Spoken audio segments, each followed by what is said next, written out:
اللهم صل على محمد وعلى آل محمد كما صليت على إبراهيم وعلى آل إبراهيم إنك حميد مجيد. اللهم بارك على محمد وعلى آل محمد كما باركت على إبراهيم وعلى آل إبراهيم إنك حميد مجيد. آج ربیع الاول کی آخری بدھ کا دن ہے، اور آج بدھ کے دن اگر آپ اس عمل کو، اس وظیفے کو، ان کلمات کو یقین کامل کے ساتھ پڑھ لیں گے تو انشاءاللہ آپ کا نصیب ضرور بدلے گا۔ کہتے ہیں جن کا نصیب نہ بدل رہا ہو، 2 کلمات پڑھ کر منہ پر ہاتھ پھیر لیں اور معجزات اپنی آنکھوں سے دیکھیں۔ انشاءاللہ اس عمل کی برکت سے اللہ رب العزت آپ کی تقدیر اور مقدر کو ضرور بدلے گا۔ اقصی اسلامک ایجوکیشن کے معزز سامعین و ناظرین، السلام علیکم ورحمۃ اللہ وبرکاتہ۔ آج ماہ ربیع الاول کے مہینے کا آخری بدھ ہے۔ اگر آپ یہ کلمات پڑھ کر اپنے چہرے پر ہاتھ مار لیں گے تو اللہ رب العزت آپ کی ہر دعا کو شرف قبولیت عطا کرے گا۔ آج کل ہر کوئی تکلیف میں ہے، پریشان ہے، مشکلات میں گھیرا ہوا ہے۔ جو میری مائیں، جو میری بہنیں اور بھائی ایسے حالات کا شکار ہیں، ان سے گزارش ہے کہ ایک مرتبہ ان کلمات کو پڑھ کے اپنے مالک حقیقی سے دعا کریں، پورے یقین کے ساتھ رب کریم سے مانگیں، انشاءاللہ اللہ کریم آپ کو ضرور عطا کرے گا۔ رب کریم سب کچھ دیکھتا ہے، سب کچھ جانتا ہے، سب کچھ سنتا ہے، اور بندے کو اس کی مرضی کے مطابق رب کریم عطا بھی کرتا ہے، لیکن تھوڑا وقت لگتا ہے۔ اگر آپ صبر کر جائیں گے تو اللہ کریم اس کا پھل آپ کو ضرور عطا کرے گا۔ میری پیاری بہنوں اور میرے پیارے بھائیوں، ماہ ربیع الاول کی آخری بدھ، جمعرات اور جمعۃ المبارک کا بابرکت دن آ چکا ہے۔ آپ چاہیں تو اس عمل کو صرف بدھ کے دن کریں، اور اگر آپ چاہیں تو اس عمل کو بدھ، جمعرات اور جمعۃ المبارک کے بابرکت دنوں میں پڑھ کے اپنے ہاتھوں پر پھونک مار کے ان ہاتھوں کو اپنے چہرے پر پھیر لیں۔ انشاءاللہ جیسے ہی اپنے ہاتھوں کو آپ اپنے چہرے پر پھیریں گے، آپ کا نصیب ضرور کھل جائے گا۔ انسانی زندگی خوشیوں اور غموں کا مجموعہ ہے۔ انسان کی زندگی میں کبھی پریشانیاں آتی ہیں تو کبھی غم آتے ہیں۔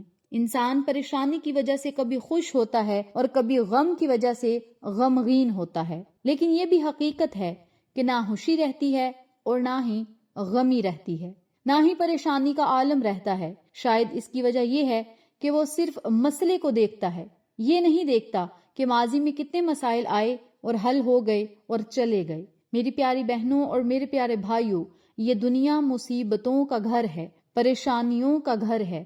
فکر نہ کرو، اللہ پر بھروسہ رکھو، وہ ہر مشکل کو آسان کرے گا اور آپ پر اپنی خاص رحمت بری نظر کرم جمائے رکھے گا۔ مشکلات میں اگر آپ مالک حقیقی کو یاد کریں گے تو اللہ کریم آپ کو کسی کا محتاج نہیں ہونے دے گا۔ اللہ رب العزت سے زیادہ کوئی بھی عطا کرنے والا نہیں، حقیقتاً عطا کرنے والا رب کریم ہے۔ کسی اور سے مانگنے کی بجائے اللہ کے در پر آئیں، اللہ کے در کا دروازہ کھٹکھٹائیں، نوافل ادا کریں، تسبیحات پڑھیں، پھر اللہ سے مانگیں۔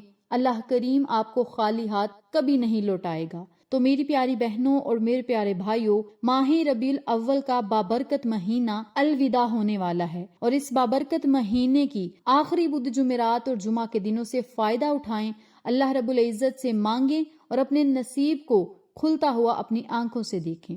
اس بابرکت عمل کو آپ نے پڑھنا کس طریقے سے ہے، اس بارے میں جاننے کے لیے میری آپ سے گزارش ہے، چینل کو سبسکرائب کر دیں، ویڈیو کو لائک کریں، شیئر کریں، ساتھ بیل آئیکن کو ضرور پریس کریں تاکہ میری تمام ویڈیوز کی اپڈیٹ آپ تک بآسانی پہنچ سکے۔ جزاک اللہ۔ اسی کے ساتھ میری آپ سے گزارش ہے کہ میرے چینل پہ آپ کو جتنے بھی چینلز کا شارٹ آؤٹ دیا جائے ان چینلز پہ جائیں، سبسکرائب کریں، لائک اینڈ شیئر کریں، ہمیں سپورٹ کریں۔ آپ لوگوں کی سپورٹ ہماری کامیابی کا ذریعہ بنے گی۔ اب میں آپ کو عمل بتانے لگی ہوں، توجہ سے ملاحظہ فرمائیں۔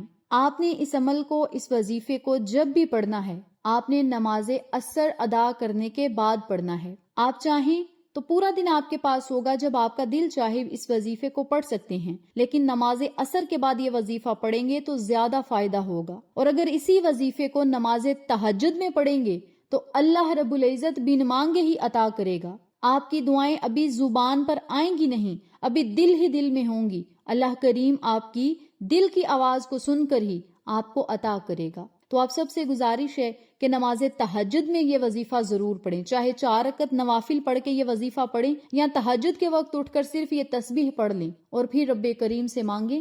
انشاءاللہ اللہ کریم آپ کی قسمت کو 4 چاند ضرور لگائے گا، اور جو مانگیں گے آپ کے قدموں میں ہوگا انشاءاللہ۔ جب آپ نے اس عمل کو کرنا ہے تو آپ نے باوضو حالت میں کرنا ہے۔ باوضو حالت میں جب آپ یہ وظیفہ کریں گے تو وظیفے کی طاقت دگنی ہوگی۔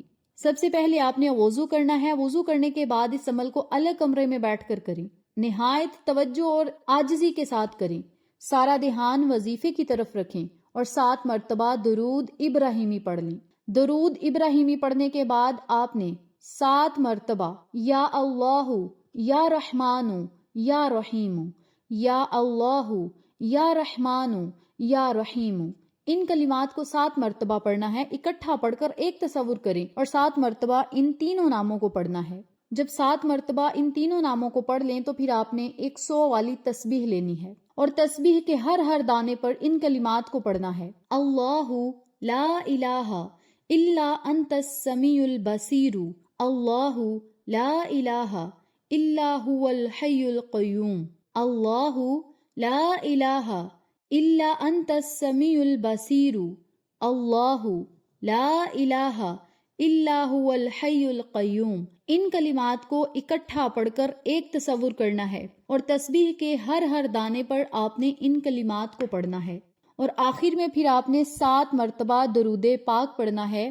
درود پڑھنے کے بعد آپ نے اللہ رب العزت سے خصوصی دعا کرنی ہے۔ جو بھی آپ کا مقصد ہوگا، پریشانی ہوگی، مصیبت ہوگی، جو بھی مسئلہ ہوگا، اللہ رب العزت سے آپ نے خصوصی دعا کرنی ہے۔ دعا کرنے کے دوران اللہ رب العزت سے آقا علیہ الصلوۃ والسلام کے وسیلے سے مانگے اور اہل بیت کے وسیلے سے مانگے۔ اہل بیت کے وسیلے سے مانگی گئی دعا رد نہیں ہوتی۔ اللہ سے نبی کے صدقے مانگے، نبی کی آل اولاد کے صدقے مانگے، اور اللہ رب العزت سے جب آپ نے مانگنا ہے تو عاجزی سے مانگے، رو کر مانگے، گڑ گڑا کر مانگے، ندامت کے آنسو بہا کر مانگے۔ اللہ کریم آپ کو ضرور عطا کرے گا۔ تو میری پیاری بہنوں اور میرے پیارے بھائیوں، اس عمل کو، اس وظیفے کو آپ بدھ والے دن کریں، چاہے جمعرات والے دن یا جمعہ کے دن یا تینوں دن میں کریں، یہ آپ کی اپنی مرضی ہے۔ لیکن جب بھی آپ نے عمل کرنا ہے تو آپ نے اس وظیفے کو کرنے کے بعد، دعا مانگنے کے بعد، اپنے ہاتھوں پر پھونک مار کے اپنے منہ پر پھیر لینی ہے اور سارا معاملہ خدا پہ چھوڑ دینا ہے۔ انشاءاللہ اللہ کریم آپ کے مقدر اور نصیب کو ضرور بدلے گا۔ اس بابرکت عمل کو آپ ضرور پڑھیں اور قسمت اور مقدر کو بدلتا ہوا خود اپنی آنکھوں سے دیکھیں۔ انشاءاللہ پھر کسی نئے وظیفے یا اچھی معلومات کے ساتھ آپ کی خدمت میں حاضر ہوں گے۔ تب تک کے لیے اجازت دیں۔ السلام علیکم ورحمۃ اللہ وبرکاتہ۔